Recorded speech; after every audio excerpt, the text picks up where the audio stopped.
방금 소개받은 한국은행 국제국 외환시장팀의 백봉현 과장입니다. 다시 한번 인사드리겠습니다.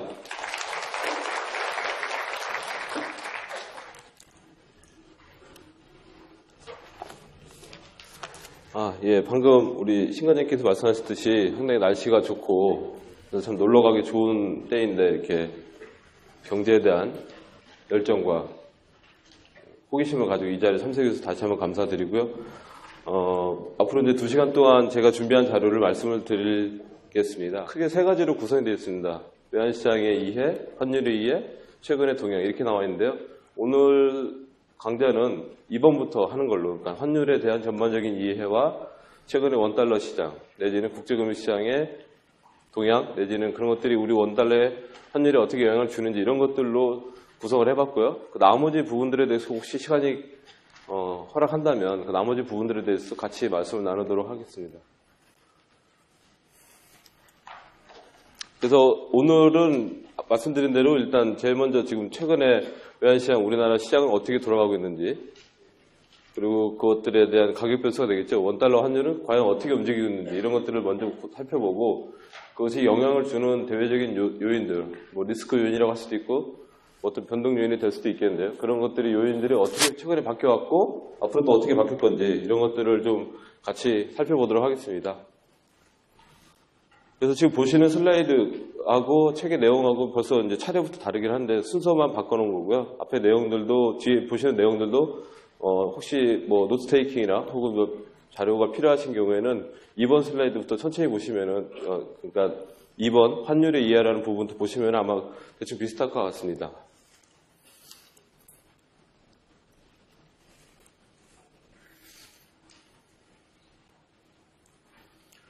우선 그 외환시장, 최근의 외환시장 동향과 그에 관련된 주요 이슈에 대해서 먼저 보고 넘어가겠습니다. 이것은 제가 이 강의를 처음에 맡게 되고 여러 가지 생각을 하다 보니까는 기존의 그 강의 자료들도 상당히 충실하고 지금 나눠드린 슬라이드 자료들도 상당히 잘 돼 있을 겁니다. 그 기존에 우리 직원들이 같이 했던 거고 여러 사람들이 나누어서 작업을 했던 내용들이랑 상당히 잘 돼 있긴 한데 저도 뭐 대학 시절 있었고 다 같이 여러분들처럼 이 자리에 앉아서 공부한 적도 있었는데 그때 보면은 여러분과 제가 이제 앞으로 뭐 계속 만나는 게 아니고 오늘 일회성으로 만나고 또 다음에 뭐 강의가 또 섭외가 들어오면 또 그때 다시 만나는 거라서 굉장히 어떻게 보면 자칫하면은 강의가 지루해질 수 있고 그리고 어떻게 보면 여러분들이 앞에 내용들은 다 아는 거고 뒤에 내용들에 대해서 좀 더 호기심이 강한데 그 부분을 터치를 못하고 끝낼 수 있는 이런 거에 대한 제가 혼자만의 고민을 통해서 이 파일을 드리고 나서 그 남은 기간 동안 수차례 반복해서 여러 사람들이 리뷰를 통해서 계속 고치고서 오늘 마지막 오전에 제가 최종 파일을 이제 컴포를 해서 보내드린 거고 지금 보시는 슬라이드가 이렇게 되어 있습니다. 그래서 그 순서를 잠깐 양해해 드리고요. 그 외환시장이라고 하면 보통 여러분들 생각하시는 것은 다 환율이 되겠죠. 그래서 지금 보시는 거는 가운데는 이제 US 달러고요. 왼쪽은 유로와 오른쪽은 엔화가 되겠습니다. 그리고 그것이 움직이는 시장이 바로 외환시장이 되고 구체적으로 들어가면은 뭐 은행간 시장, 대고객 시장 이렇게 나눠질 수 있습니다만은 우리가 크게 생각했을 때 외환시장이라는 거죠. 시장 안에서 움직이는 것은 역시 환율. 환율은 부르는 나라. 그러니까 일본이면 자기네 엔화 환율이 돼 있고 우리는 이제 원달러 시장이 환율이 되겠죠. 이런 식으로 나눠져 있을 겁니다. 그럼 우리가 주로 관심을 갖는 것은 결국 이제 원화와 우리나라 원화 그리고 미국의 US 달러와 어떻게 움직이는가 그리고 앞으로 어떻게 움직일 거고 이런 것들이 왜 움직이는가 이런 것에 대한 관심이 높아지고 또 그런 것들이 우리가 사는데 조금이라도 미약하면 도움이 될 수 있겠죠. 근데 제 개인적으로는 제가 외환시장팀에 있긴 합니다만은 제가 환율을 가장 관심을 가질 때 물론 지금도 아시겠지만 주식시장이 아침 9시부터 오후 3시까지 열립니다. 그렇죠? 그리고 원달러 시장도 아침 9시부터 오후 3시까지만 열리게 되어 있습니다. 그러니까 지금도 시장이 계속 움직이고 있는 상황이죠. 물론 그 시장도 굉장히 관심을 갖고 있습니다만은 저한테 제가 가장 환율이 민감할 때는 언제일까요? 해외여행 갈 때 제일 민감하겠죠. 내가 이 돈을 지금 바꾸는 게 나은지 나중에 바꾸는 게 나은지. 그럼 여러분들 가면 은행에 가서 제일 먼저 하는 게 뭐겠습니까? 싸게 해주세요. 뭐 이런 거 하지 않습니까? 그렇죠? 그때 이제 많이 들고 가는 게 쿠폰을 많이 들고 갑니다. 이런 거 밀어대면서 뭐 좀 싸게 해주세요. 거래 실적이 있네 없네 그렇게 하는데요. 이렇게 원달러 환율은 환율이 실제 우리 생활에 어떻게 들어오냐 제일 중요할 때 그때가 제일 중요하고 또 기본적으로 여러분들이 우리가 일반적으로 사는 생활에서도 환율이 나한테 과연 영향을 미칠까? 또 환율이 움직이는 것은 과연 어떤 것인가에 대해 생각하다 보면은 굉장히 가까이 있다는 것이죠. 외환시장이라고 하는 것은 이제 이렇게 책에서는 이렇게 설명을 해놓습니다. 통상적으로. 뭐, 아주 좁게 설명하면은 이제 외환이라고 하면은 이제 보통 우리는 이제 달러를 얘기하죠. 달러가 들어오는 거 나가고, 수요와 공급, 이런 것들을 얘기하는 거고. 뭐 크게 얘기하자면은 그런 것들이 교환되는 메커니즘, 이런 것들 통칭해서 얘기합니다. 근데 외환시장이 가지는 역할은 또 뭐냐? 이제 여기 네 가지 역할을 제가 기부를 했습니다. 네 가지 역할 중에 첫 번째 구매력 이전이라는 것은 뭐겠습니까?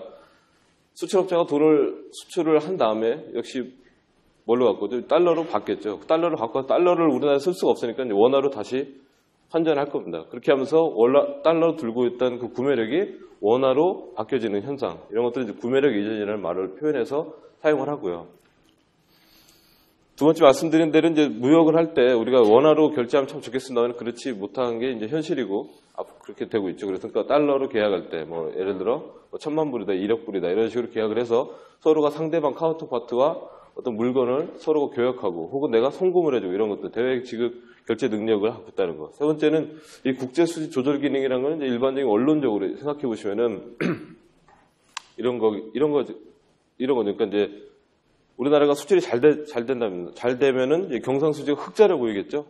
그러니까 수출이 잘 되니까 수출보다 수입이 많다는 뜻이니까 수출이 잘 돼서 달러가 들어옵니다. 이따 잠시 후에 그 슬라이드 다시 나올 텐데 잠깐 말씀드리면은 달러가 계속 들어오니까는 달러가 풍부해지죠, 우리나라에. 풍부해지니까 달러의 가격이 떨어지게 돼 있는 거죠. 그러면은 원화 가치가 상대적으로 올라가는 거고. 그럼 환율은 내려가게 돼 있죠. 그렇죠? 이게 굉장히 헷갈리는 건데요. 다시 한번 생각해 보면은 달러가 들어오면은 달러가 아무래도 사람은 많은 거에 대해서 희귀성을 못 느끼니까 달러가 많아지면은 달러에 대한 희귀성이 떨어지고 가치가 떨어진다. 달러 가치가 떨어지면 반대로 원화 가치는 올라가게 돼 있고 그럼 원 달러 환율은 내려가는 거죠. 그럼 환율이 내려가게 되면은 우리나라의 물건 가격이 비싸지기 때문에 다시 수출이 안 돼야 되는 그런 역학 구조가 있는 거죠. 그렇게 되면서 다시 국제 수지가 내려가고 또 내려가다 보면은 원달러 환율이 올라가서 또 수출이 잘 되고 이런 조절 기능을 나름대로 갖추고 있다. 이런 게 바로 국제수지 조절 기능이고요.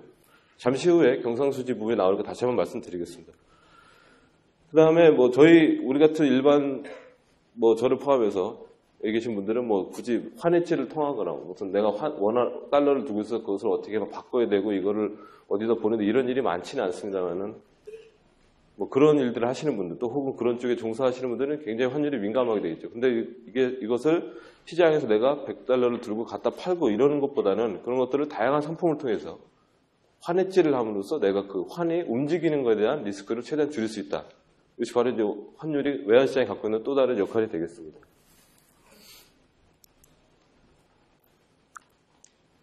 근데 제가 말씀드린 대로 오늘의 주제는 이제 외환시장의 이제 이해 혹은 동향, 그 다음 주요 이슈인데요. 그 외환시장이라는 것도 결국에는 시장이라는 거죠. 여러분들 다 아시겠지만 시장은 결국 수요와 공급이 만나서 이루어지는 시장입니다. 여러분들 혹시 뭐 책에서 다 아시겠지만은 우리가 통상 얘기하는 완전 경쟁 시장, 뭐 수요와 공급이 만나서 이거 슬라이드는 없습니다. 그러니까 슬라이드가 없다고 찾아보지 마시고 그냥 쭉 들으시면서 그러니까 필요한 부분 있으면 이렇게 노트 테이킹 하시거나 또 갖고 계시다가 질문 있으면 질문하시면 되고 이렇게 이 슬라이드 똑같은 걸 찾는 거는 쉽지 않습니다. 그러니까 그냥 보시면서 쭉 따라오시면 될 것 같아요. 그러니까 가격과 수요와 공급이 만나는 것도 역시 시장이죠. 기본적인 메커니즘은 다 똑같습니다. 여러분들 그 책에 나오는 완전 경쟁 시장, 혹은 독점 시장, 과점 시장 이런 것들이 시장의 구조가 차이가 날 뿐이지 기본적으로 갖고 있는 메커니즘은 그 어떤 물건을 사고 싶어하는 사람들과 어떤 물건을 팔고 싶어하는 사람들이 만나는 시장, 만나는 곳, 그것이 바로 시장이죠. 그리고 거기에서 결정되는 것을 우리가 통상 가격이라고 부릅니다. 프라이스라고. 근데 우리 외환시장에서 결정되는 사람들이 사고 싶어하는 건 뭘까요?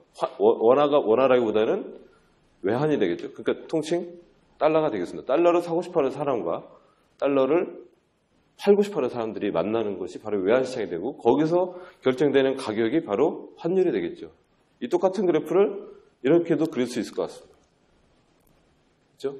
똑같이 거래량이 정해져 있고 가격에서 가격 대신에 원달러 환율이 들어간다. 이것이 바로 외환시장의 기본적인 메커니즘이죠. 그래서 이 수요와 공급이 움직인다. 어떻게 보면 이렇게 말씀드리면은 뭐 이제 경제학을 혹시 전공하시는 분들께서는 똑같은 얘기가 또 나오는구나라고 생각하시면 이게 기본적인 이 메커니즘은 어떠한 시장을 가도 다 똑같다는 거죠. 그러니까 외환시장이라고 무슨 특별한 이슈가 터져서 환율이 올라간다? 왜 올라갈까? 기본적으로는 수요와 공급이 움직이기 때문에 가격이 움직이는 거죠. 그러니까 그 메커니즘은 기본적으로 똑같다는 걸 염두에 두시고 추후에 제가 말씀드리는 환율이 변동 요인도 마찬가지입니다. 환율이 그냥 움직이는 게 아니고 경상수지가 흑자가 나서 그냥 환율이 떨어진다 이런 것은 아니라는 거죠. 기본적으로 수요와 공급에 의해서 움직이는 시장이라는 것은 똑같은 메커니즘에서 움직이고 있다. 이것이 말씀드리고요. 네, 아까 보였던 그래프를 똑같이 보여드리는 거죠. 그래서 사람들이 시장에서 달러에 대한 수요가 많아진다. 그러면 달러의 가치가 올라가는 거죠. 달러의 가치가 올라간다. 그러면 아까 같이 잠깐 옛날 경제학 수업 하면은 저 빨간선 그래프가 오른쪽으로 움직이겠죠. 수요가 많아지니까. 그러면 이제 가격이 올라가게 돼 있습니다. 가격이 올라간다는 것은 원달러 환율이 올라간다는 뜻입니다. 자, 원달러 환율이 올라간다는 것은 원화의 가치가 올라갔다는 것보다는 원화의 가치는 떨어졌다는 얘기가 되는 거죠. 반대로 똑같은 예로 공급이 늘었다. 아까 같이 말씀드렸던 것처럼 경상수지가 흑자가 나거나 혹은 외국인이 우리나라의 주식이나 증권에 대한 투자가 늘어나면서 그것이 들어올 때 공급이 갑자기 많아지는 거죠. 수요는 똑같은데 공급이 많아지니까 당연히 가격은 내려가는 게 맞는 겁니다. 그렇죠? 근데 그 가격은 아까 말씀드린 대로 바로 원달러의 환율이니까 환율이 내려가게 된다.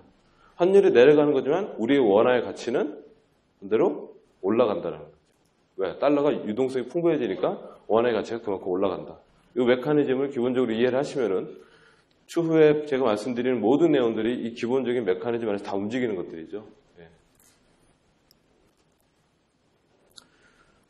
그래서 뭐 여러분 다 아시는 것처럼 환율은 두 상대국, 우리나라 자국 통화, 외국 통화의 교환 비율을 이제 보통 환율이라고 하고요. 그리고 우리가 통상 환율하면 이제 명목 환율이죠. 오늘 만약 1달러에 1120원이다. 그럼 이걸 명목 환율이라고 하는 거죠. 그냥 우리가 시장에서 볼 수 있는 거. 이제 여러분들 은행에 가서 보시면은 보이는 환율, 그 명목 환율이죠. 그러니까 내가 1달러를 주면 나한테 1200원을 줘야 되고 내가 그걸 사고 싶으면 1200원을 내야 되고 이렇게 되는 거죠.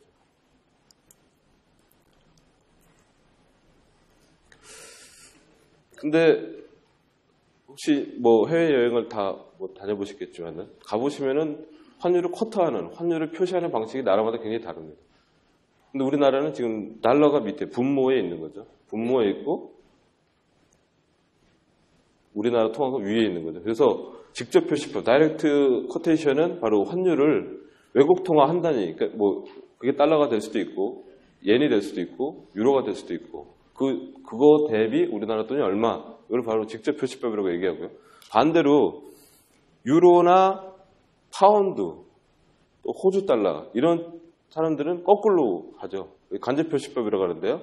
자기네 환율, 자기네 통화 대비 외국 통화가 얼마인지, 그러니까 1유로당 달러가 1.2라든지 이런 식으로 거꾸로 표현하는. 그러니까 이거는 아까 말씀드린 대로 원달러 환율이 상승하면 원화 가치가 떨어지는데 이건 반대로 이해를 하셔야 되는 거예요. 그러니까 조금 헷갈리긴 하는데 어쨌든 오늘 저희는 우리나라 외환시장이니까는 원달러 환율에 대한 이해만 기본적으로 하고 가신다는 생각으로 이 부분만 직접 표시법을 하기 때문에 우리는 크게 헷갈리지 않을 겁니다.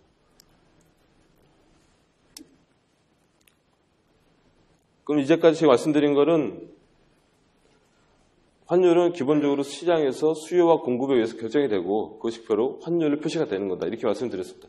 그럼 과연 그러냐? 뭐 늘 그러냐? 늘 그렇죠. 그건 기본적인 메커니즘 때문에 똑같습니다. 그런데 이제 그렇지 않은 경우도 있다라는 사례를 하나만 가볍게 설명해 드리고 넘어가도록 하겠습니다. 이 이제 국기죠, 국기. 예. 그 이제 다 아시는 것처럼 이제 스위스입니다, 스위스. 스위스 하면 여러분들 제네바, 뭐, 그 다음에, 또 뭐가 유명하죠? 알프스 산맥 이런 게 유명한가요? 뭐, 저는 가보죠. 근데 거기 가면은요, 이거는 그냥 여담입니다만, 이제 BIS라고, 여러분들 뭐, BIS 자기자본 비율, 은행이 맞춰야 되는 충족 비율, 뭐 이런 것들이 있습니다만은, 저 BIS라는 이 중앙은행 기구들이 모임 자체가 있습니다. 이건 이제 BIS 타워라고 해서 이것은 스위스 바젤에 있는 건데요. 이 바젤에서 중앙은행 총재들이 1년에 5번 내지 6번씩 모여서 세계 경제 현황이라든지 세계에서 돌아가고 있는 뭐 특히 총재들께서 신경 써야 되는 부분들. 그러니까 뭐 예를 들어 여러분들 신문에 나오는 뭐 미국의 연준 의장 자넷 옐렌, 그다음에 뭐 ECB의 총재 마리오 드라기 이런 사람들 분이 총재님도 물론 저희 이조 총재님도 가셔서 저 건물 안에서 다양한 주제에 대해서 디스커션을 하시고 거기에 대해서 인투이션을 갖고 다시 자기 나라로 돌아가서 또 거기 통화정책을 펴는 데 도움이 되는 이런 것들이 이제 스위스에 저게 또 있습니다. 그러니까 보통 스위스를 가보신 분들은 보통 제네바나 뭐 그다음에 그 베른 뭐 이런 데 이제 관광지를 많이 가시는데 바젤이라고 해서 잘 안 가시는 곳이긴 합니다만 제가 말씀드린 건 이제 스위스를 가봤다는 걸 자랑하는 건 아니고 말씀드리고 싶은 건 스위스 중앙은행을 얘기하고 싶었던 거죠. 그러니까 SNB라고 통칭 부릅니다. 이제 그 SNB라는 건 이제 스위스 중앙은행인데요. 스위스 내셔널 뱅크가 혹시 뉴스를 보시면은 뭐 보셨던 분은 알 수 있겠습니다만은 독특한 정책을 한 번 했었죠. 2011년 9월 달에 아주 독특한 정책을 한 번 했었습니다. 근데 그 정책을 최근에 포기를 했죠. 그것은 이제 환율 하한선을 자기들이 보완하겠다. 이게 무슨 얘기냐면요. 이게 이제 보시는 그래프는 1유로당 스위스 프랑 가격입니다. 그럼 보시면은 여기 2011년도 9월 달에 보시면 이제 이게 확 떨어지죠. 그러다가 이제 어느 순간 저기 1.2 레벨에서 거의 움직이진 않습니다. 환율이. 이제 놀라운 일이죠. 어떻게 저게 가능했냐? 그러다 갑자기 금년도 들어서 갑자기 확 내려갑니다. 왜 저런 일이 일어났을까? 이제 생각을 해보면은 바로 스위스 중앙은행이 어떻게 했냐면은 2011년 이제 제가 이런 것 때문에 이 유인물을 거기서 못 넣었는데요. 연합뉴스에 나왔던 그 신문을 스크롤 한 건데 2011년 9월 달에 1유로당 1.2%이라는 환율 하한선. 그러니까 이 밑으로 저 위로는 못 가겠다. 왜냐면은 유로화가 약세를 가다 보니까 유로화가 약세라는 건 유로화 이제 가치가 떨어진다는 얘기죠. 유로화 약세가 가다 보니까는 세계에서 글로벌 투자자들이 스위스 프랑 쪽에다 계속 돈을 갖다 넣는 겁니다. 자, 그럼 스위스 프랑 쪽에 스위스 프랑을 사고 싶어하는 사람들이 많아지는 거죠. 스위스 프랑 가격이 높아지는 겁니다. 그러니까 이게 자꾸 올라가려고 하죠.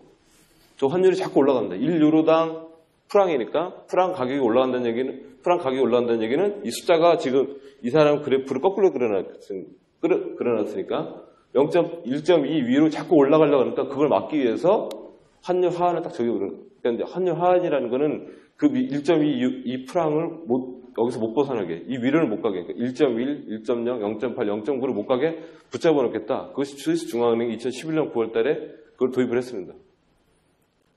안 그러면 자꾸 스위스 프랑이 비싸지니까 자기네 자국의 경제가 안 좋아지겠죠. 수출도 잘 안 되고, 뭐 수출하는 건 별로 없습니다만은 수출도 안 되니까. 수출이 안 되는 건 둘째치고 스위스 프랑이 비싸면 어떻게 됐습니까? 여러분들 일본 여행 가실 때 엔화 같은 거 많이 바꿔 가시지 않습니까? 근데 엔화가 비싸면 일본 가면은 똑같은 돈을 우리나라에서 원화 100만 원 똑같이 가져가는데 거기 가면 별로 쓸 게 없는 거죠. 그렇죠? 똑같은 겁니다.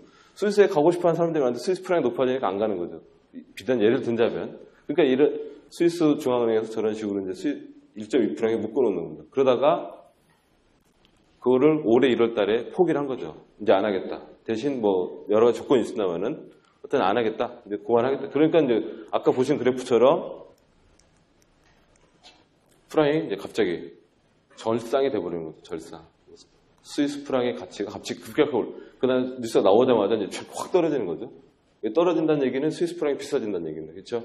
그러다 다시 이제 올라갔긴 했습니다만 기본적으로 저걸 왜 했느냐? 이제 이렇게 표현합니다. 그 스위스 중앙은행에서는 미국하고 유럽에서 통화정책 차별화 기조심화라는 건 뭐냐면은 유럽에서는 지금 유럽 경제가 안 좋으니까 자꾸 돈을 풉니다. 유로화를 푸니까 유로화 가치가 떨어지죠. 그러니까 실제 유럽에 있는 사람들이 유로화 가치가 떨어지니까 유로화에 투자를 안 하고 프랑 쪽으로 자꾸 투자를 하니까 우리 프랑 가격이 자꾸 높아진다. 그래서 막아놨는데 그걸 하려다 보니까는 너무 힘들다.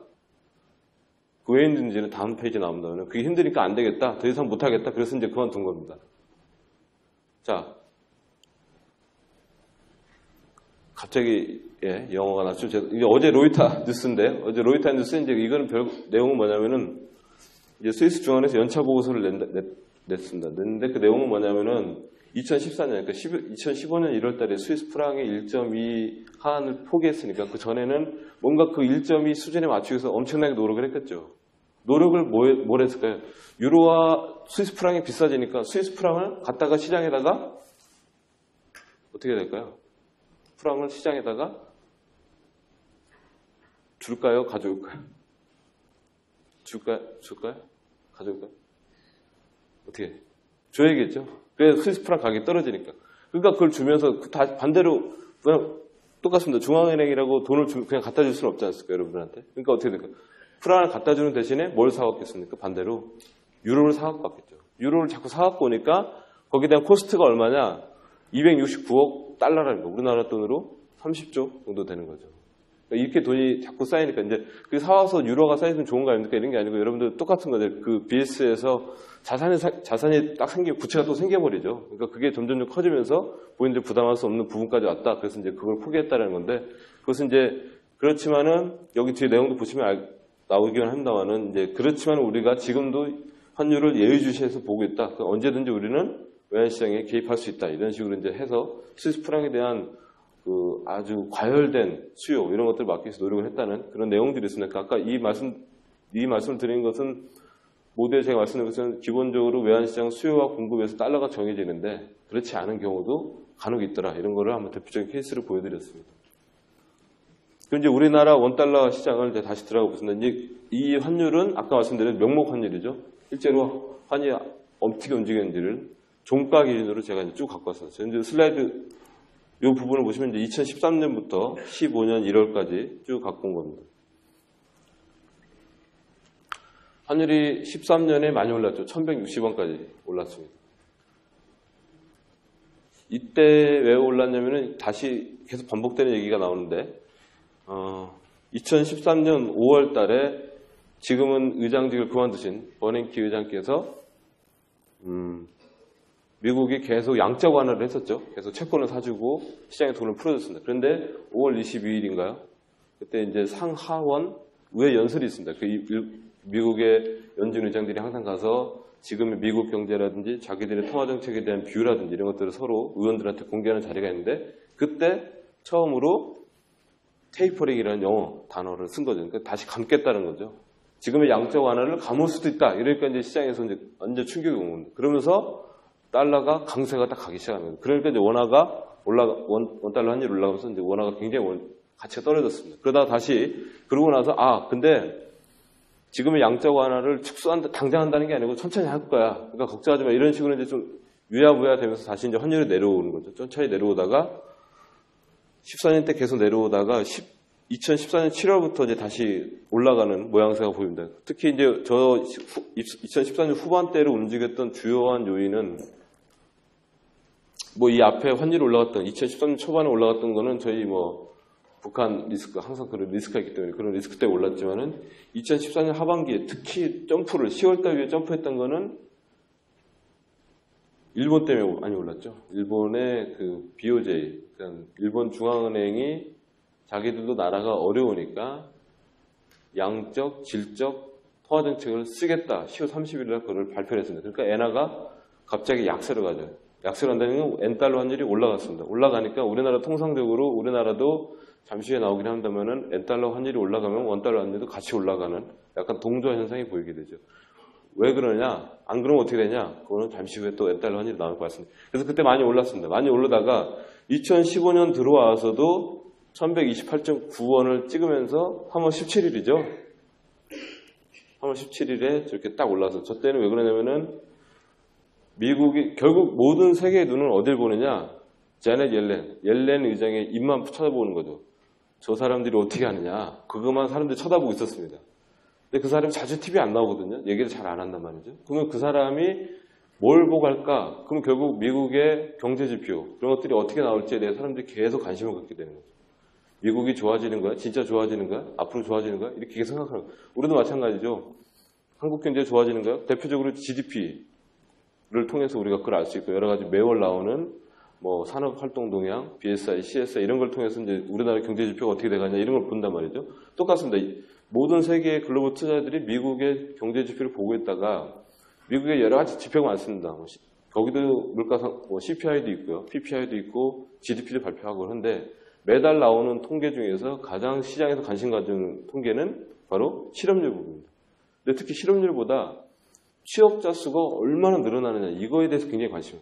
그래서 그 취업자 수가 나오는 순간 이제 시장이 막 움직이고 그러는데 이때 3월달, 그러니까 3월달 초에 2월달 비고용 부분 취업자 수가 예상보다 상당히 증가하는 거죠. 아, 미국이 진짜 좋아지나 보다. 그러면은 미 연준이 금리를 이제 올리겠구나. 그런 이제 기대 심리가 강해지니까 달러가 이제 강세가 막 가는 거죠. 그러니까 이제 원달러 환율이 쫙 올라가는 겁니다.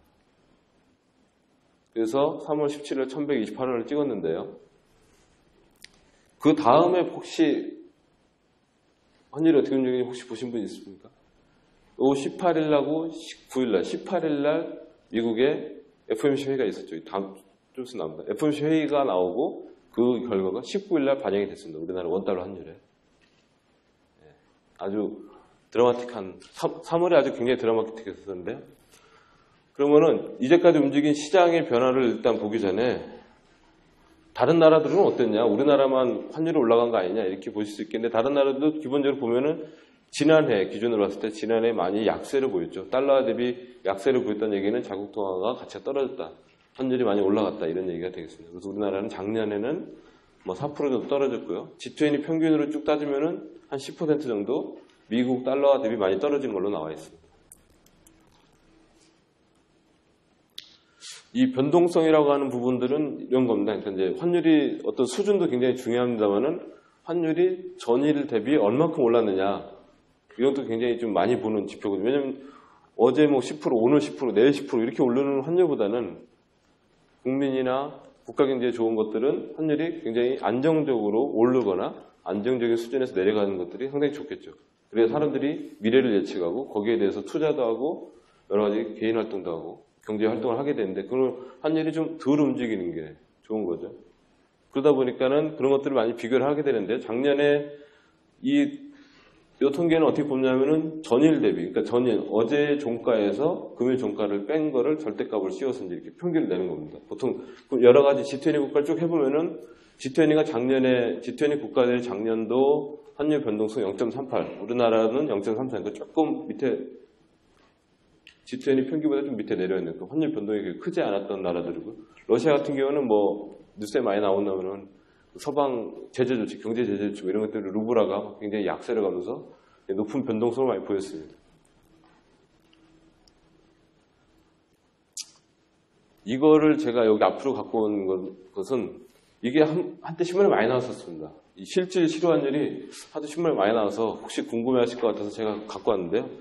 이 실질 실효 환율이라는 것은 그러니까 우리가 지금 내가 이제까지 말씀드린 건 명목 환율이지 않습니까? 1달러 대비 1200원, 1300원 이런 것들인데 그렇지 않고 우리나라가 주로 타켓에서 삼는 거는 원 달러지만은 실제로 원엔도 굉장히 중요한 환율이고 원 유로도 굉장히 중요한 환율이고 이렇게 돼 있다는 거예요. 모든 세계 나라들, 전 세계에 있는 환율들과 우리나라 통화가 어떤 관계에 있느냐 이거를 뭔가 지수화시켜서 보면 어떻겠냐. 그래서 만들어낸 환율이 이제 실질 실효 환율인데요. 여기 보면 명목 실효 환율이라고 해서 그 물가 수준을 고려하지 않고 그냥 자국의 우리나라 환율하고 외국의 통화의 환율하고 거기다 무역 가중치를 곱해가지고 구하는 명목 실효 환율에다가 물가 수준까지 곱했다. 뭐 이런 겁니다. 그래서 이 숫자가 올라가면 올라갈수록 그 나라 통화가 가치가 올라갔다, 절상됐다 이렇게 표현하는 겁니다. 그래서 그 그래프는 이제 이렇게 되어 있습니다.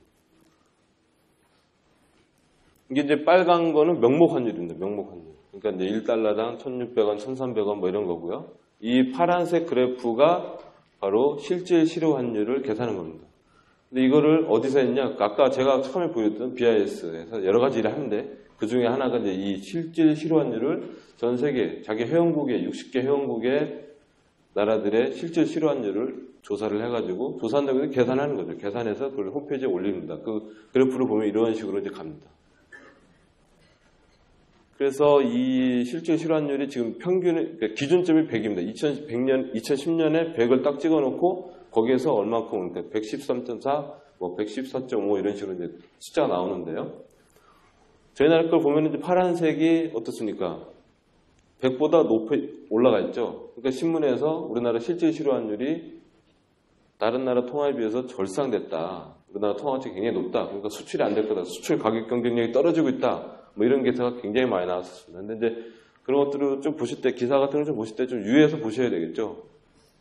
그러니까 뭐 전일 대비, 이게 월 데이터인데 2013년 1월에 비해서 10% 뭐 올랐다. 뭐 이런 것도 굉장히 중요한 데이터이긴 한다면은 기본적으로 이 기준 시점이 있기 때문에 기준 시점 대비 얼마큼 올랐다. 이런 것들이 중요한 거고요. 그리고 우리나라 통화가 진짜 오른 거냐? 그렇게 볼 수는 없다는 거죠. 이건 상대적인 거니까요. 그러니까 무슨 얘기냐? 우리나라 환율이 기본적으로 들어가지만 아까 말씀드린 대로 여러 나라 환율, 엔화, 유로, 뭐 파운드, 호주 달러 이게 다 들어가 있다는 거죠.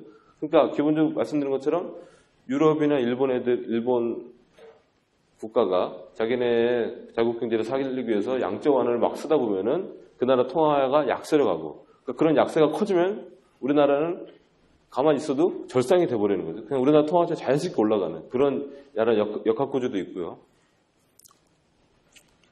뭐 그런 것들을 보기 위해서 제가 실질 실환율을 이렇게 보여드린 건데 그래서 이 원달러 환율도 보시면은 저게 얼마입니까? 1,500원까지 빨간색 그래프인데요. 1,500원까지 올라간 걸 보실 수 있죠.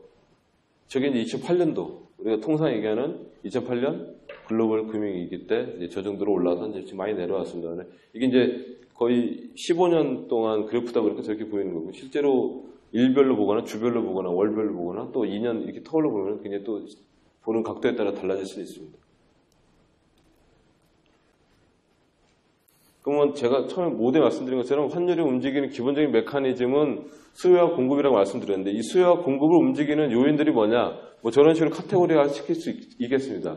저런 카테고리라는 것은 그냥 뭐라고 말씀드리잖아요. 이렇게 카테고리 시켜서 보시는 분들이 이해하기 편하게 만드는 거지 저런 것들 기본적인 메커니즘은 어떠한 A라는 요인이 수요와 공급 중에 어느 쪽에 영향을 주느냐 이것이 중요한 거지 뭐 경상수지가 어떻게 돼서 환율이 어떻게 돼 이런 것들은 뭐라고 이렇게 다이렉트로 이해하기보다는 그것이 수요와 공급에 어떤 영향을 줬길래 환율이 어떻게 움직였냐 이것을 이해하는 것이 훨씬 빠르다는 거죠. 그래서 이렇게 통상 원달러 환율 변동 요인을 이렇게 저렇게 세 가지로 나눠줄 수 있겠습니다. 그래서 뭐 우리나라 통화 정책 혹은 재정 정책에 따라서 환율이 움직일 수도 있고 혹은 다른 나라 미국, 일본, 뭐 영국, 호주 이런 나라들의 통화 정책이나 재정 정책을 통해서도 환율이 움직일 수 있는 거고요. 조금 더 롱텀 미디엄통으로 봤을 때 중장기적으로 봤을 때는 말씀드린 대로 국제 수지가 있을 테고 그다음에 우리나라 생산성이 어떻게 움직이고 있느냐 혹은 우리나라 물가 수준이 어떻게 되고 있느냐 이런 거에 대해서 또 움직일 수 있는 거고 단기적으로는 사람들의 심리 환율이 올라갈 것 같은데 이런 거에 대한 기대 심리 혹은 뉴스 뭐 예를 들어 북한에서 뭐 또 핵을 터졌다 그럼 이제 원화 가치가 떨어지게 되죠. 외국 사람들 입장에서 보면은 같은 바운더리 안에 있으니까 위험해 보이니까 또 원화에 대한 원화를 팔고 나가는 이런 것들 때문에 또 갑자기 원화 환율이 올라갈 수도 있는 거고 단기적인 이유는 그런 뉴스가 있을 테고 그다음에 은행들이 외환푸신 변동 뭐 이런 것들이 있습니다. 하나씩 이제 살펴볼 텐데요. 물가라는 것은 이제 물가가 올라가게 되면은 여기서 말씀드린 물가라는 건 매달 나오는 무슨 CPI가 올라가서 그게 숫자가 올라갔으니까 물가가 올라 이런 것보다는 기조적으로 물가가 전반적으로 우리나라가 올라가다 보면은 우리나라 통화의 상대적인 구매력이 떨어지는 거죠. 그러니까 환율이 올라가게 돼 있고 생산성이라고 하는 건 우리나라 생산성이 좋아지니까 생산 비용이 떨어지고 그러다 보니까는 자연스럽게 물건의 가격이 떨어진다. 그러니까 우리나라가 나갔을 때 물건이 외국 사람이 갈 때 우리나라 물건이 싸니까는 그에 따라서 환율이 떨어진다. 이런 중기적인 아주 멀리 봤을 때 그런 요인들이 있다는 거고 세 번째는 이제 통화 정책인데요. 이거 최근에는 이런 뉴스들이 이제 굉장히 많죠. 아까 말씀드린 대로 미국 연준의 통화 정책, 일본의 통화 정책, 유럽 ECB, 유럽 중앙은행들이 통화 정책, 여러 중앙은행 통화 정책들이 어떻게 움직이면서 환율에 영향을 주거나 또한 반대로 완화 정책을 쓰기도 하지만 반대로 긴축 정책을 썼을 때 또 환율이 거기에 따라서 움직인다. 이런 것들이 다각적으로 움직이는 것들이고요. 단기적인 요인은 아까 말씀드린 대로 사람들의 심리, 그다음에 주변국, 그다음에 뉴스 이런 것들에 대해서 우리나라도 계속 환율이 움직인다는 것. 하나씩 살펴보도록 하겠습니다. 그 계속 말씀드린 것처럼 이제 경상수지와 환율의 관계도 있다. 환율의 관계라기보다는 경상수지가 커지면은 이제 환율이 기본적으로 좀 떨어지고 반대로 경상수지 적자가 나면 좀 환율이 올라가는 그런 모습들이 보이는 거죠. 그래서 막대 그래프가 지금 우리나라의 경상수지고요. 빨간색 그래프가 우리나라의 명목 환율을 제가 표시를 해놓은 겁니다. 2000년부터 15년까지 쭉 보시면은 글로벌 금융위기 2008년도 이후에도 보면은 이제 경상수지 그래프가 저 위쪽으로 있다. 플러스 요인을 보이고 있으나 환율이 올라갔다. 그런데 경상수지 때문에 환율이 올라갔다. 건 아니고 다른 요인 때문에 환율이 올라왔다는 걸로 해석이 될 수 있겠죠. 기본적으로 보시면은 환율이 최근에는 우리나라 경상수지 수출이 잘 되다 보니까는 경상수지 흑자가 보이면서 환율이 좀 많이 내려오는 그런 모습들을 보이고 있다는 것을 여기서 알 수 있겠고요.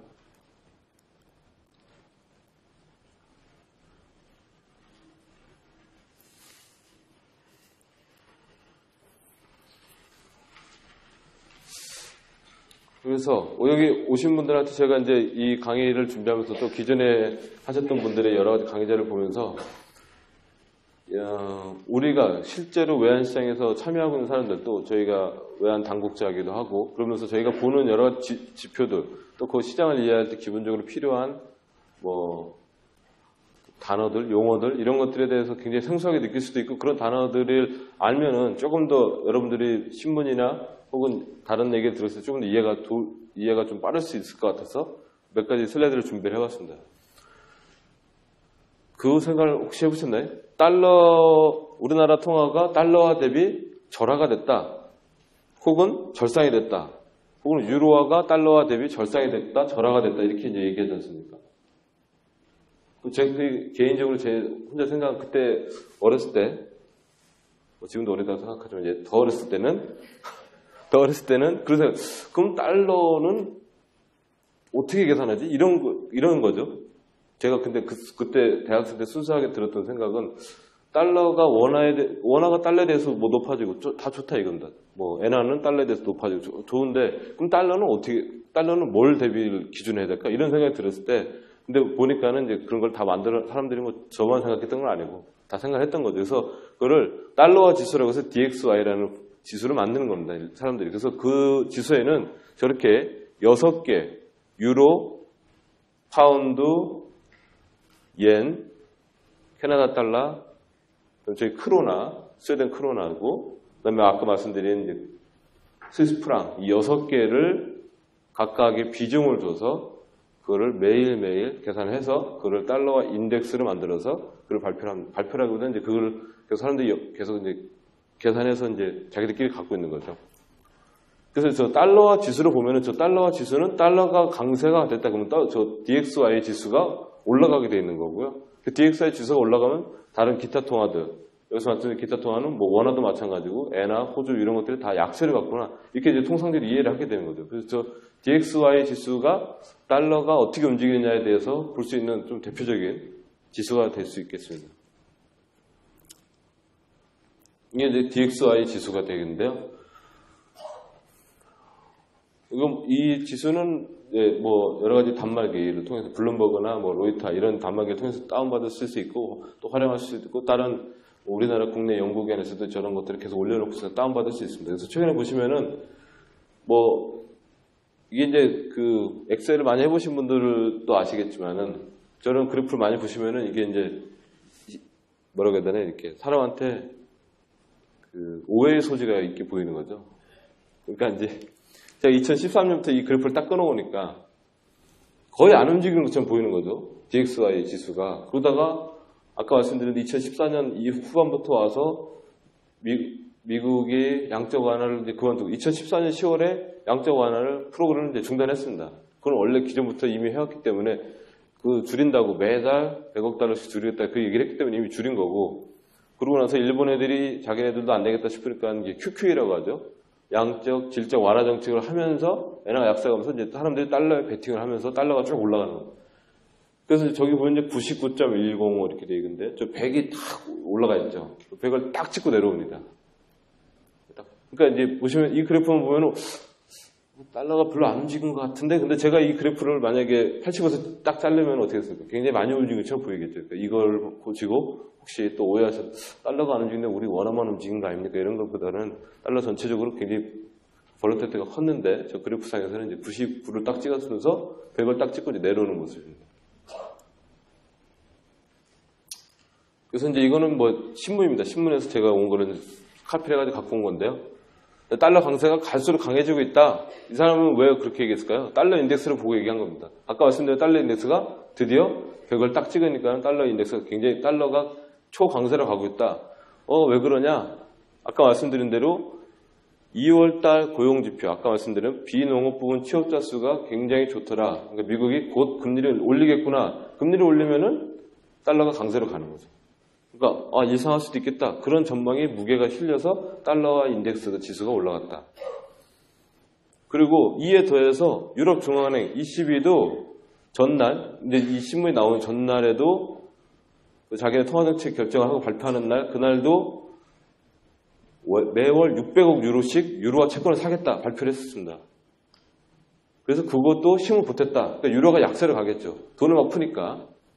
반대로 미국은 이제 금리를 슬슬 올려서 내가 이제까지 리만 글로벌 금융위기 때 풀었던 돈을 서서히 걷어들일 거야. 이렇게 얘기하고 한쪽에서는 안 되겠어. 우리는 이제 600억 유로씩 풀을 거야. 이렇게 얘기하고 거기다 더불어서 일본 중앙은행도 말씀드린 2014년 10월 달에 이미 양적 질적 완화 정책을 했는데 4분기 GDP가 뭐 예상보다 안 좋다. 그러니까 BOJ, 뱅크 오브 재팬이 또 한 번 할 수 있겠구나. 이런 기대감이 뭉쳐지면서 달러 인덱스가 올라간다. 결국 달러가 초강세를 가고 있다. 그래서 100을 찍었다. 이런 내용들이 되는 거죠. 혼자 움직이는 거는 다 같이 움직이고 3월 11일이니까 전날 3월 11일이 되면은 ECB가 양적 완화 정책을 실제 발표한 거는 그 전에 됐고 그날 3월 달에는 이제 이렇게 앞으로 이렇게 하겠다 액션 플랜을 딱 짠 겁니다. 그래서 이제 그것이 나온 것들이고요. 이제 조금만 더 하고 좀 쉬겠습니다. 날씨가 좋은데 이렇게 앉아 있는 것도 참 고역이죠, 그렇죠? 좀 더 재밌게 했어야 되는데 죄송합니다. 자, 그래서 이제 계속 제가 말씀드린 것처럼 이제 우리나라 외환시장 움직이는 것들은 경상수지도 물론 중요하고요. 우리나라 통화정책 굉장히 중요하고 우리나라 재정정책 이런 것도 굉장히 중요합니다만은 기본적으로 대외 리스크, 대외 리스크라기보다는 대외 요인들이 우리나라 환율에 어떻게 영향을 주는지 그런 것들을 한번 살펴보도록 하겠습니다. 뭐니 해도 지금 이 3월이죠. 이 3월 달에 혹은 앞으로 1년 동안 가장 사람들이 관심을 가질 부분들은 역시 미국밖에 없었습니다. 신문을 통해서 여러분들 혹시 보시면은 아시겠지만은 이런 단어도 참 잘 만들어내죠. 더비시, 허키시 막 이런 말 씁니다. 미국 애들이. 우리말로 하면 이제 매파, 비둘기파 이렇게 얘기를 합니다. 저는 잘 모르겠습니다. 매를 본 적이 없어서. 그 비둘기는 여기 오시면 다 보이죠? 그 부스 옆에 촬영한 아이들 이렇게 보이긴 한데. 이제 비둘기파라고 보통 얘기하는 거는 그러니까 이제 금리 인하 쪽에, 그러니까 이제 경기를 부양해야 된다는 쪽에 바이어스가 많이 가 있다. 이런 식입니다. 그런 식으로 뉘앙스가 나오고 코멘트가 그런 식으로 나온다. 옐렌 의장이 그런 식으로 얘기했다. 오늘의 발언은 나비시하다. 그런 것도 뭐냐? 지금 미국 경제가 좋긴 하지만은 내가 그럼에도 불구하고 아직은 더 지표를 지켜보면서 여차하면은 QQ를 더 할 수 있다. 이런 식으로 이제 표현한다는 거죠. 반대로 허키시라는 건 영어로 이제 매인데요. 내가 저렇게 생겼다고 하는데 매는 반대죠. 금리를 물가가 올라가거나 혹은 최소한 지금의 상황에 봤을 때는 자기가 볼 때는 금리가 충분한 수준으로 떨어져 있었고 충분한 그 효과를 나타냈고 이제 추가적으로 더 이상 할 필요가 없다. 그러니까 이제 우리는 서서히 돈을 걷어들여서 예전의 모습으로 다시 돌아가거나 혹은 경제가 완전 균형 상태에 오를 수 있을 때까지 도와줘야 된다. 그래서 이제 보통 그런 쪽으로 바이어스가 나온다. 그러면 이제 그걸 허킷이라고 그럽니다. 그래서 이거를 하여튼 보시면은 잠시 후에 제가 보여드렸을 때 이것만 연구하는 사람들이 있습니다. FOMC라고 보통 우리가 표현하는데 FOMC 12명의 미 연준의 12명의 위원들이 모여서 그날 하루 내지 이틀 동안 회의를 하고 그게 발표가 되는 건데 그 안에 있는 12명 위원들이 밖에 나와서도 코멘트를 합니다. 이런 대강연장에서 강의도 하시고 이렇게 한다면 그거를 또 확 분석을 합니다. 미국 애들이. 분석을 해서 오늘의 발언은 더비시였다. 어제의 발언은 허키시였다. 그러니까 금리를 올릴 거다, 내릴 거다. 이것만 연구하는 거죠. 그거를 그 사람만 연구하는 게 아니고 모든 글로벌 금융시장에 있는 모든 사람들이 그 발언에 예의주시하고 그 발언이 어떻게 해석해야 되느냐. 그때 굉장히 관심이 많다는 거죠. 그래서 아까 보시면 혹시 기억나실 수 있겠습니다만 3월 달에 ECB가 양적 완화 600억 유로씩 풀겠다. 그거를 3월 둘째 주에 했고요. 다음에 3월 17일, 18일 날 미국의 FOMC 회의 결과가 있었습니다. 그 전날까지 아까 보시면 환율이 탁 올라갔었죠. FOMC 회의는 1년에 12번을 하지 않습니다. 저희 한국은행은 1년에 12번을 꼬박꼬박 다 하는데, 미 연준은 1년에 6번인가 7번인가 그 날짜를 딱 정해놨습니다. 그래서 1월 달에 하고 3월 달에 하고 아마 4월 달에 하고 이제 6월 달, 7월 달도 있나요? 그런 식으로 7월, 9월, 12월 이렇게 딱 정해져 있습니다. 그래서 6번인가 7번 하는데 지난 1월 달에 회의 결과가 이제 밖으로 나왔습니다. 또 죄송합니다. 영어를 잠깐 보면요. 이 단어, 이게 쭉 있습니다. 이렇게 쭉 씁니다. 스테이트먼트가 쭉 나옵니다. 밖으로 착 뿌려요. 현지 시각 오후 2시, 우리나라 새벽 4시 이렇게 나옵니다. 잘 읽어보면은 그런 거 좋다는 건지, 나쁘다는 건지 어떻게 보면 모를 수도 있는데, 이거를 하나씩 뜯어보는 거죠. 단어 하나를. 그래서 이 당시에 굉장히 관심 가졌던 표현들이 바로, 제가 발음이 별로 안 좋아서, 페이션트, 인내심을 갖겠다. 이 단어에 대해 사람들이 엄청나게, 그러니까 normalization the stance of monetary policy, 통화정책 정상화를 하는 데 있어서 우리가 인내심을 갖고 있다. 그래서 이때는 사람들이 그러면은 인내심을 갖다니 안 한다는 얘기네? 이렇게 또 생각을 하는 거죠. 그래서 3월 달이 됐습니다. 아까 말씀드린 3월 17일, 18일 됐을 때 3월 달에 가장 큰 화두, 3월 지난주가 되겠죠. 지난주. 가장 큰 화두는 저 페이션트란 말이 남아있느냐, 없어지느냐, 이거에 이제 사람들이 열을 올렸던 거죠. 그런데 결과는 신문에 많이 보셨겠지만은 그 단어가 이제 싹 사라졌어요. 그래서 그러면 이제 금리 올리는 일만 남았구나. 그랬는데 또 천천히 읽어보니까 또 자세히 읽어보니까 저렇게 또 제가 이렇게 해놨습니다. 자, Federal Fund Rate, 그러니까 미국의 우리나라는 이제 우리 한국은 이제 기준금리를 인상한다, 인하한다 이렇게 했는데 얘네들은 미국 연방준비기금의 금리, 페더럴 펀드 레이트를 올리는데 4월 달에는 안 올릴까 이렇게 써놨습니다 또. 그럼 4월이 아닌가? 6월인가? 또 사람들 헷갈리는 거죠. 자, 그럼 페이션트가 빠졌으니까 이제 올릴 것 같은데라고 생각했는데 쭉 천천히 또 읽어보니까 이렇게 써있다. Reasonably confident. 자, 그런데 노동시장이 지금보다 조금 더 좋아지고 인플레이션이 우리가 예상했던 수준만큼 올라왔다라는 확신이 있을 때 할 거야. 이렇게 돼 있더라고요. 그러고 나니까 사람들이 그럼 아닌가 보다. 이렇게 또 생각을 하게 되는 거예요. 그래서 이제 갑자기 달러가 강세로웠다가 살짝 방향을 턴어라운드해서 약세로 갔습니다. 그건 잠시 후에 또 나오는데, 자, 말씀드린 대로 이제 페이션트가 빠지고 컨피던트라는 말로 대체를 했습니다. 그러니까 말씀드린 것처럼 미 연준이 금리를 이렇게 빨리 안 올리나 보다 이렇게 생각을 하니까는 이제 다음날 중앙일보 신문인데요. Thank you, 앨런 이렇게 나왔습니다. 왜 했느냐? 발표 이후 이제 미국뿐만 아니라 여러 나라 다음날 우리나라 한국과 중국, 일본의 주식이 막 올라가고 이런 거죠. 저 FOMC 회의 발표 이후 외환시장 해서 원화가치 1117.2원 12.7% 화살표가 위로 돼 있죠.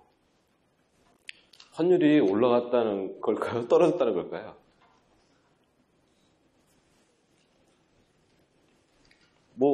땡큐 앨런은 뭐가 고맙다는 거잖아요. 그렇죠? 주식이 일단 올랐으니까 좋다. 그럼 저 원화 가치가 1117.2원 그리고 전일 대비 12.7% 이거 화살표 이렇게 돼 있죠. 그럼 원달러 환율이 올랐다는 걸까요? 떨어졌다는 걸까요? 다시 해야 되나요? 예, 원화 가치가 이제 내려왔다는, 가치가 올라갔다는 얘기니까 이제 환율은 내려와야 돼. 그렇죠? 그래서 이제 그때, 아까 제가 처음에 보여드렸던 우리나라 원달러 환율이 보면은 3월 17일날 딱 찍고 나서 다시 스물스물 내려오는 이런 모습들을 보입니다. 그러니까 엔화 가치도 120.15가 됐다는 거는 엔 달러 환율이 내려왔다는 거고 그게 0.24% 정도 가치가 올라갔다. 이렇게 표현하는 거예요. 아까 보여드린 것처럼 환율이 이제 탁 내려오는 거, 내려오죠. 환율이 내려가는 게 좋은 거냐, 올라가는 게 좋은 거냐.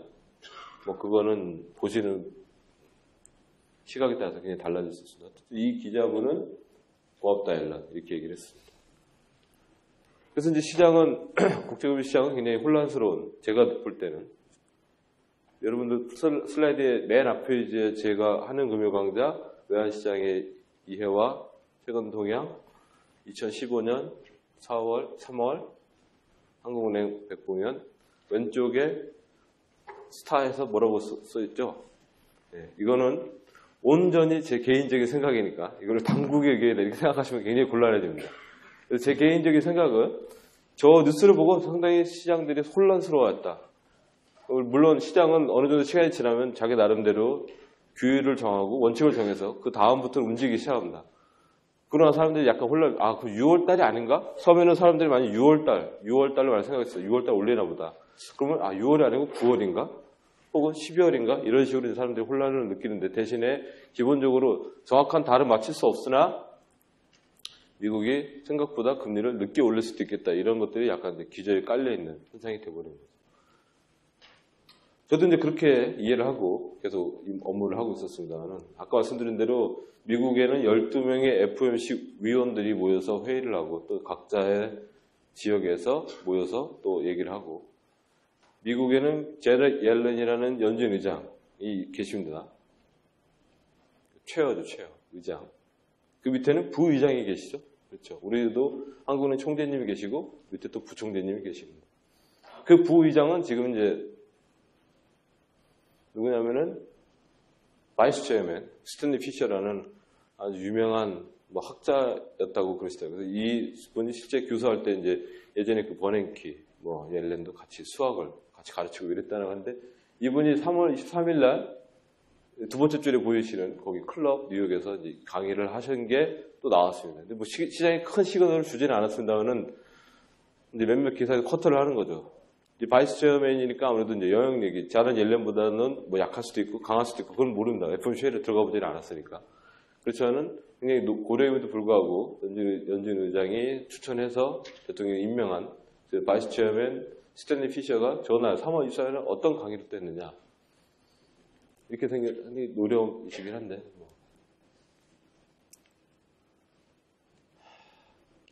네. 그대로 그냥 직독직히 한번 해보겠습니다, 제가. 자, 리커버리가 조금 늦어지고 있는 것 같은데, 그래도 보니까 상당히 큰 진전이 있었던 것 같아. 그래서, 아까 말씀드렸죠. Federal Fund Range Increase Rate, Increase는 아마도 금년 말에는 되지 않겠어? 이렇게 얘기하는 거죠. 그러니까, 이러면 또 금년 말 언제지? 이렇게 이제 또 사람들이 혼란스러워 하는 겁니다. 그래서 제가 잠시 후에 또 보여드리겠습니다만은 2004년도에 미국의 앨런 그린스팬은 아주 유명한 연준 의장이 계셨습니다. 마이다스의 손이라는 그런 별명을 애칭까지 얻었던 부분인데 예전에 기억났던 것들, 옛날에 엄마면서 배웠던 것들인데 이제 앨런 그린스팬이 미국 경제를 굉장히 정확하게 진단한다 이런 아주 정평이 나 있었습니다. 아주 그냥 일환인데요. 그분이 미국의 경제활동을 보기 위해서 여러 가지 보지 않겠습니까? 데이터, 경제지표 갖고 오고, GDP 갖고 오고, 아까 말씀드렸던 실업률 통계 이런 거 갖고 와서 자기가 다 보고, 연구하고 생각하고, 그럼 미국 경제가 좋아지면은 또 앞으로 어떻게, 이런 연구를 한단 말이죠, 본인도. 근데 그 중에 하나가, 이제 집에 퇴근할 때 세탁소를 가본다고 하더라고요. 세탁소를 쭉 지켜본데 앉아서. 그래서 왜 세탁소를 지켜보냐? 세탁소를 지켜보면은 우리나라, 미국이 어떻게 잘 되고 있는지를 알 수 있다는 거죠. 그러니까 사람들이 실제 경제가 제일 어려우면은 세탁을 안 하기 시작한다. 이런 얘기, 자기 나름대로. 그런 하나의 비율이죠. 그래서 세탁소를 지켜봐서 사람들이 세탁소를 왔다 갔다 하면, 우리나라 괜찮구나. 근데, 어제 왔던 거보다 좀 사람이 줄는데, 이런 식으로 자기가 이제 감을 잡았다. 이런 비화도 있었습니다. 실제로 그랬는지는 제가 여쭤보진 않아가지고. 모르겠어요. 근데 이제 이 스탠리 피셔가 저렇게 얘기하고 다음 페이지에 뭐라고 하셨냐면은, 그 페더럴 펀드가 올라가는 그 스무드 패스가 업어드니까 올라가겠죠. 올라가는 게, 현실화 되지 않는다면은, 실제로 이제 이 내용들은 뭐냐면은, 저런 것들이 우리가 금리를 올리면 여타국에도 충격을 주고 이렇게 할 것 같은데, 그래도 우리는 신중하게 생각하고 있다 이런 내용들이고, 실제로 이분이 얘기했던 거는, 근데 우리가 금리를 올리는데, 착착착 단계별로 올릴 것 같진 않아. 올릴 수도 있고, 안 올릴 수도 있고, 이런 식으로 얘기를 하는 겁니다. 그래서 아까 말씀드린 대로 2004년도에 6월 달에 앨런 그린스펀이 금리를 올렸을 때 그때 당시에 이 국제금센터 자료에 이제 나왔던 것들 비교를 하는 거죠. 그 당시에 이제 어떻게 했냐면은 이제 그 아까 봤던 FOMC의 연준의 의장이 말했던 스테이트먼트 저런 식으로 이제 바뀌었다는 거죠. 상당 기간 통화정책 완화를 유지하겠다, 인내심을 갖는다. 그걸 빼버리고 통화정책의 완화는 아주 완만한 속도로 해제할 수도 있다. 그래서 이제 2004년 6월 달에 이제 금리가 올라갔다 이런 거고요. 마찬가지로 이제 올해부터 해서 한 2년 사이에 그때 FOMC 나왔던 의사록을 저런 식으로 이제 쭉 구분해 놓은 겁니다. 그래서 이제 상당 기간 제로금리를 2014년 3월 달에 상당 기간 제로금리를 유지한다. 10월 달에 아까 말씀드렸는데 10월 달에 QE가 종료가 됩니다. QE3가 종료가 되고 그다음에 12월 달에 인내심을 갖는다. 3월 달에 인내심이 없어졌다. 뭐 이런 식으로 이제 계속 사람들이 워치를 하는 거죠. 그 페더럴 펀드 레이트가 아까 말씀드린 단계별로 올라간다는 말씀은 이 말씀이었어요. 저 2004년도에 보시면 6월 달에 금리를 올릴 때 회의를 할 때마다 25bp씩 올립니다. 25bp씩 올리니까 그때 당시 또 나왔던 말이 이제 베이비 스텝. 미 연준의 베이비 스텝이 그러니까 25bp씩 차근차근히 올라가다는 올라갔다가 또 어떻게 됐습니까? 경제가 안 좋아지니까 또 다시 금리를 쫙 내립니다. 그래서 2008년도 리만 브라더스가 터지면서 글로벌 금융위기가 왔을 때는 이제 금리는 최저 하한으로 떨어졌고 양적 완화 QE1, QE2, QE3까지 해서 최근에 지금까지 오는 거죠. 이 녹색 그래프, 이제 지금 보시는 하얀색이 이제 바로 그 페더럴 펀드 레이트고요. 노란색 그래프는 아까 처음에 보여드렸던 그 DXY, 달러와 인덱스 지수가 되겠습니다. 아까 그래프하고 굉장히 모양이 다르죠. 아까는 그 시계를 길게 하다 보니까 잘 안 보이는데 지금 짧게 제가 끊어보니까 상당히 좀 볼러타리하게 보이는 거죠. 그래서 아까 말씀드린 똑같습니다. 지금과 같이 저 노란색 그래프가 잘 보실지 모르겠으나 저게 딱 벽을 찍고 나서 이제 싹 내려옵니다. 그 내려왔던 결정적인 이유는 아까 보여드렸던 3월달 회의 결과에 따라서 시장이 저렇게 반응을 하는 거죠.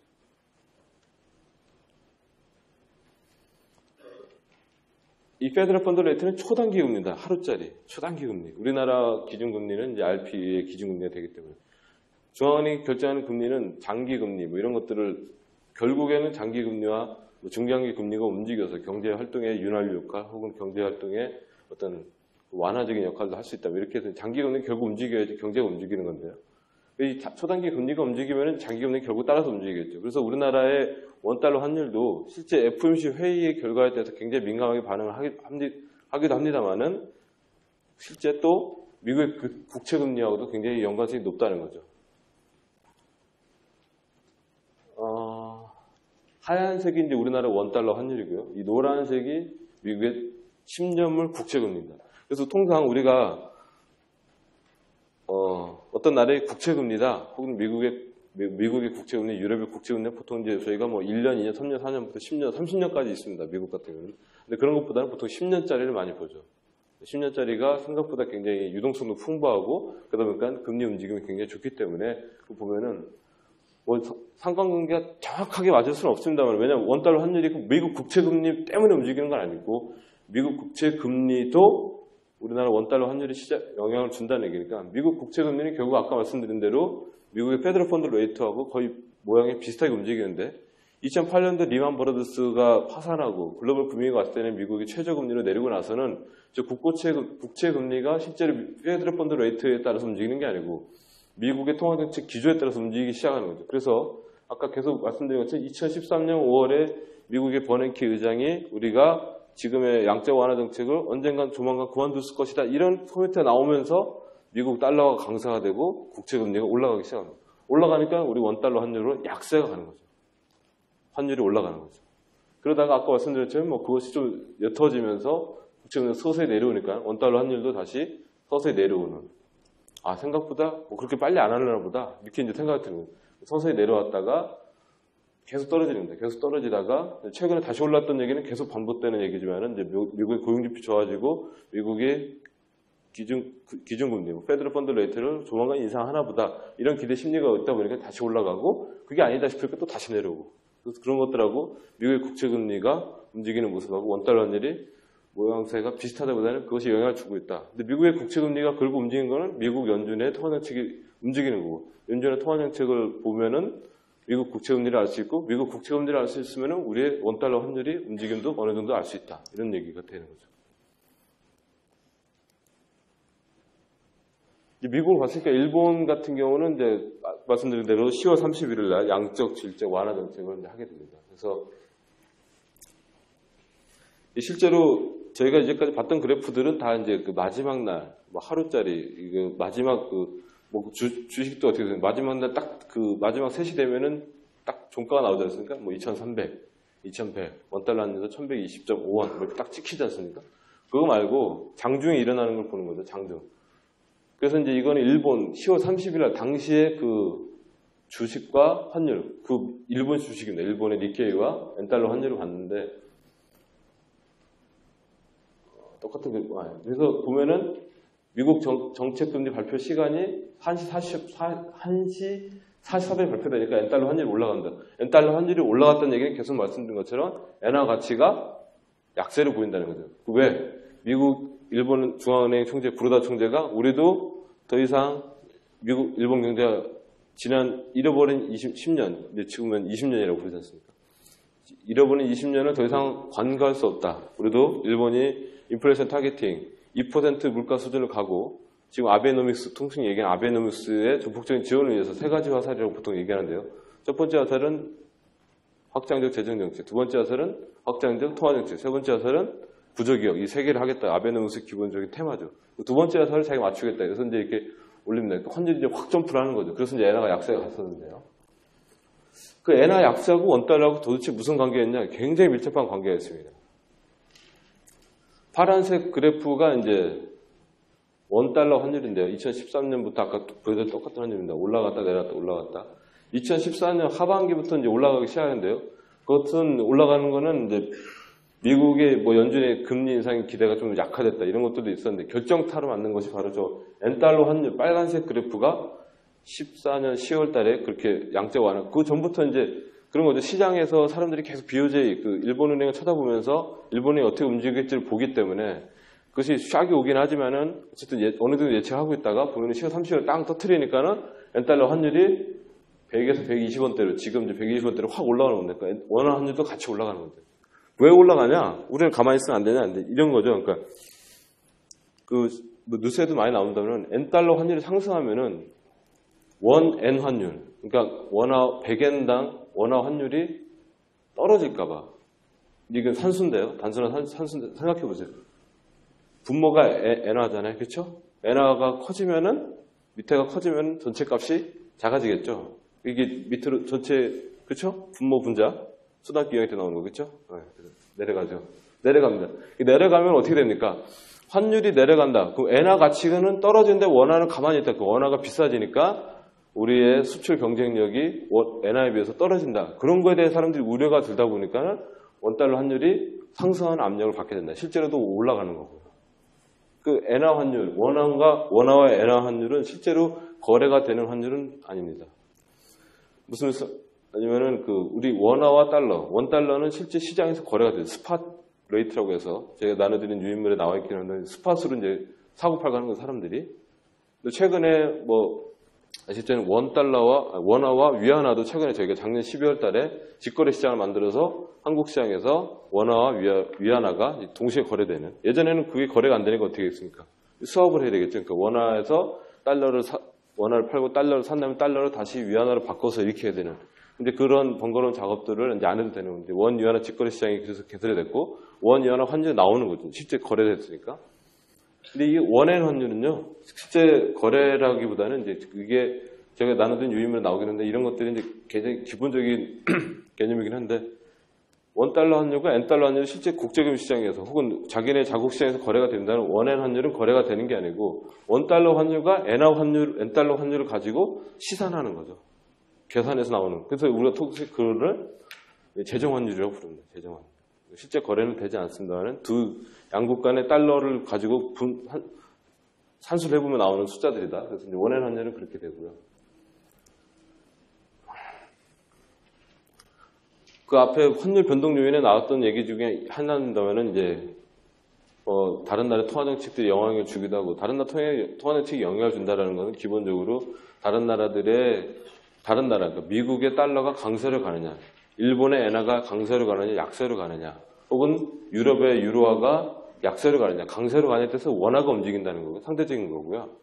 그렇지 않고 원달러 환율을 포함해서 신흥국 통화 혹은 뭐 유럽의 유로화나 엔화 같은 것들이 움직이는 것 중에 하나가 또 이 빅스라는 시장이 어떻게 위험을 느끼고 있는가 그런 것들을 이제 지수화시키는 거죠. 굉장히 뭐 스마트한 사람들이 많으니까 별 더 많은. 이제 국제금센터라고 우리 저기 있는 자료에서 나온 건데요. 이 빅스는 이제 S&P 500을 가지고 만드는 겁니다. 통상 사람들이 이제 공포지수 뭐 이렇게 얘기도 하는데 뭐 그런 것보다는 이 빅스 지수는 사람들이 느끼는 그 어떤 위험 이런 것들을 지수화시킨 거죠. 그래서 보시면은 2008년도 리만이 터졌을 때 어떻게 됐습니까? 80.9로 굉장히 원이 올라가죠. 사람들이 다 이 국제금시장이 위험하구나. 그러니까 위험한 자산은 다 팔아야겠다 이렇게 느끼는 거고요.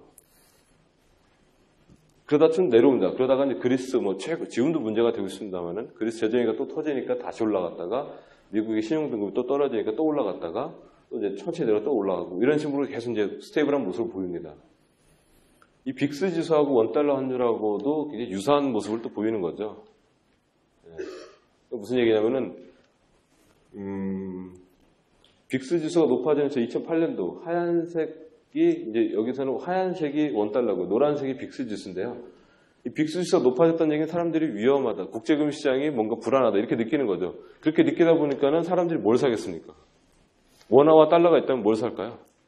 달러를 사겠죠. 달러를 사니까 당연히 달러가 강세가 되고 원화가 약세가 되는 거예요. 그러니까 원달러 환율이 올라가게 돼 있는 거죠.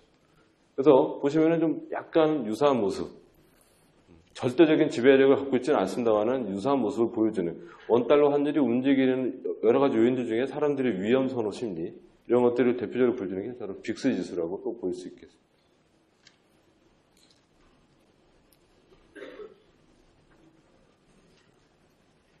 네, 두 번째는 유가인데요, 유가. 노란색이 이제 유가고요. 하얀색이 아까 보여드렸던 달러화 인덱스 지수가 되겠습니다. 그래서 보시면은 마치 누가 일부러 그러는 것처럼 유가가 2008년도에 140달러가 되겠죠. 예. 140달러로 올라가고 이렇게 올라가니까 달러화 인덱스 지수가 떨어지는 겁니다. 그래서 이제 달러화 인덱스를 제가 보여드리는 건 어떤 걸까요? 달러화 인덱스가 높아지면 달러가 강세하니까 원화가 약세가 하는 거고 계속 이런 상대적으로 생각을 하셔야 되니까 달러 인덱스를 제가 기본적으로 보여드리는데 달러 인덱스가 떨어져서 달러가 약세가 됐다. 근데 유가가 올라가니까 달러가 약세가 가더라. 지금도 최근에도 보시면 유가는 굉장히 떨어지고 있습니다. 지금 40달러 밑으로 막 이렇게 내려가고 있는데 그러다 보니까는 또 공교롭게도 달러 인덱스는 올라가고 있다.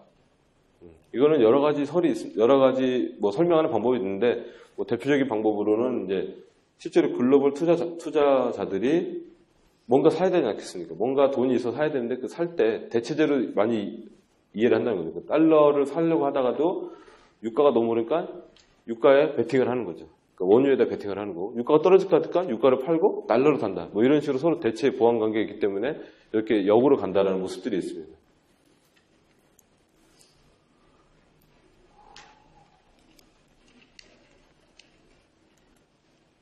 예, 다음은 이제 남은 시간은 앞으로 우리나라 원달러 환율이 미치는 영향들이 뭐가 있을까 이런 건데 동아일보 2015년 3월 1일자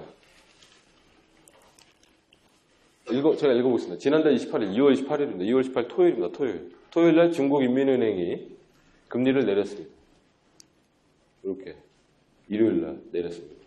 토요일날 내려서 금리를 내리는 이유는 여러 가지가 있겠습니다만은 기본적으로 이제 경기가 자기들도 중국이 7% 성장을 해야 되는데 어려울 수도 있겠다 이런 이제 뭔가 나름대로의 그 의사결정이 있었겠죠. 그래서 이제 다시 금리를 내렸고요. 그러니까 금리를 내린 거를 호재로 받아들일 거냐 악재로 받아들일 거냐 이건 시장에서 환율을 모니터링하는 사람들이 받아들이기 나름입니다.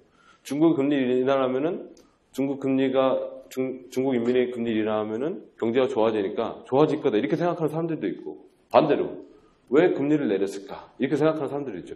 이 기사는 중국이 그렇게 경제가 안 좋나 이렇게 해석을 하는 거죠. 똑같은 현상을 받아들이기 나름. 그러니까 어느 쪽 힘이 더 세냐 그거에 따라서 환율이 다시 움직이는 거고.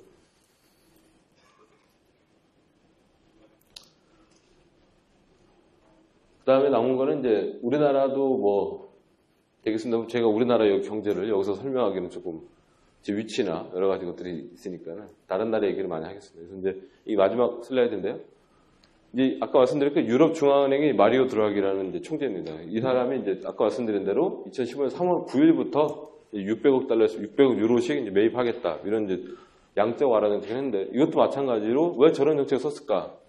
인플레이션은 낮은데 유로적 경제 전체가 좀 안 좋아지는 것 같다. 그렇다 보니까는 저런 양적 완화를 이제서야 쓰면서 유로가 약세로 갈 수밖에 없는 거죠. 그런 것들을 했고 아까 말씀드린 대로 일본은행이 10월 30일 작년도 10월 31일 날 양적 질적 완화 정책을 사용을 했습니다. 이미. 그래서 두 번째 화살을 쐈는데 아까 말씀드린 신문에 잠깐 나왔습니다. 4, 4분기 GDP가 뭐 좀 예상보다 안 좋아지더라. 과연 2%의 물가 상승률을 타겟으로 하고 있는데 과연 2% 물가 상승률이 갈 수 있을까? 못 가면은 쟤네들이 가만히 있을까? 뭐 이런 걸 계속 생각을 하는 거죠. 그러다 보니까 일본은행도 또 추가적으로 뭔가 더 양적 완화를 쓰지 않을까? 이런 거에 대한 사람들의 우려, 이런 것들이 또 원달러 환율에 다시 영향을 주는 이런 것들이 되겠어요. 이 사람은 이제 일본은행의 구로다 총재인데요. 그래서 일본은행 구로다 총재는 이제 시간만 되면은 맨날 그러죠. 우리는 모든 여력이 다 준비가 됐다. 언제든지 할 준비가 됐다. 계속 그렇게 얘기하니까 사람들이 엔화가 또 약세로 가는 거 아니야? 이런 거에 대해서 우려하고 아까 말씀드린 대로 엔화가 약세에 가면은 원엔 환율이 떨어지니까 원엔 환율을 우려하는 사람들이 또 원화가 다시 약세로 가는 아주 복합적인 것들이 원달러 환율 이 가격 변수 하나에 다 포함되어 있는 것들입니다. 그래서 실제로 우리가 뉴스나 여러 가지 것들을 봤을 때 이제까지 제가 보여드렸던 미국의 연준의 FOMC 회의 결과, 미국의 국채금리, 달러 인덱스 지수, 국제 유가 하락, 유럽 중앙은행의 저 양적 완화 정책, 일본 중앙은행의 저희 또 추가적인 양적 완화 정책, 또 그리스의 문제, 그렉시트라고 요즘 많이 표현하죠. 그리스가 유로를 같이 쓰고 있습니다, 지금. 그런데 빚을 졌죠. ECB한테 빚을 지고 IMF한테 빚을 지니까 뭐 여차하면 나간다. 이런 게 또 압박도 하고 그러니까 그렉시트 문제가 있고 또 중국도 안 좋아진다 라기보다는 안 좋아지는 거 아니야? 이렇게 하면서 이제 금리를 내리니까 사람들이 또 그렇게 받아들이고 이런 것들이 복합적으로 작용하다 보면은 그런 것들이 다 함축된 것이 바로 원달러 환율이라는 거죠. 단지 우리나라의 경상수가 좋아지고 외국인 투자 잔금이 들어와서 그런 것들이 요인을 주면서 원달러 환율이 공급 부분에서 달러 유동성이 풍부해져서 원화 가치가 내려가는 부분도 있습니다만은 반대로 똑같이 수요와 공급에서 생각을 해보신다면은 달러가 강세가 갈 것 같다. 그럼 달러를 사는 사람들이 많아지니까 수요가 많아지니까 가격이 올라가는 원달러 환율이 다시 상승하고 이런 것들이 계속적으로 복합적으로 적용을 하면서 하루하루 원달러 환율이 정해지는 거고요. 우리나라 외환시장이 그런 식으로 움직이고 있다는 걸 말씀드립니다. 그래서 다음 슬라이드 같은 경우는 이제 뭐 기본적인 것들 외환시장의 구조, 외환시장이 지금까지 말씀드린 그러니까 현물환, 원화와 달러를 서로 주고받는 게 아니고 포워드도 하는 거죠. 한 달 후, 두 달 후, 세 달 후 내가 너한테 1,300원에 이거 팔게. 나한테 줘. 이런 식으로 서로가 양자간에 협의를 하는 겁니다. 바로 그런 것들이 그 그러니까 환율이 움직이는 것에 대한 리스크를 해지하는 아까 말씀드린 대로 외환시장의 구조 역할 중에 하나가 환 리스크를 없애려고 하는 그런 것들을 하다 보니까 현물환 가지고는 안 되니까 어떻게 됐습니까? 해지를 해버리는 거죠. 해지라는 말은 다시 얘기하면 이제 그 선물환이나 옵션, 수합 이런 걸 통해서 내가 갖고 있는 이 포지션을 없애버리는 이런 것들이 있습니다. 그래서 뭐 대표적으로 예전에 아주 문제라고도 이제 하도가 됐던 것들은 이제 우리나라 그 선박 중공업체 이런 데서 있지 않습니까? 근데 거기가 이제 배를 한번 딱 띄우면은 뭐 배가 뭐 아파트도 아니고 그렇게 금방 지어지는 게 아니죠. 몇 달이 걸려서 몇 년이 걸려서 만들어지는데 이제 그 배를 발주를 받아서 발주를 해서 이제 막 공사하는 중간에 돈이 들어오지 않습니까? 근데 그게 뭐 어마어마한 돈이 들어오는 거죠. 돈이 들어오니까는 그거를 갖고 있으면 안 되지 않습니까? 갖고 있으면 그 회사가 내가 1,000억 달러 갖고 있다. 좋다. 이렇게 하고 있는데 갑자기 환율이 내려가는 겁니다. 그러면 이제 좋아지는 거죠. 환율이 올라간다. 그러면 이제 안 좋아지니까 어떻게 됐습니까? 그걸 회치하기 위해서 그 환율을 가지고 선물환으로 매도를 하는 거죠. 뭐 이런 것들. 기본적으로 그런 것들이 이제 뒤에 나오는 것들인데요. 그래서 지금까지 말씀드렸던 내용들은 그 우리나라 외환시장의 주요한 가격 변수인 원 달러 환율이 어떤 요인이 움직이고 또 어떠한 것들에서 영향을 받고 그 영향을 주는 것들은 구체적으로 어떤 것들인가 이런 것들을 살펴봤다고 할 수 있겠습니다.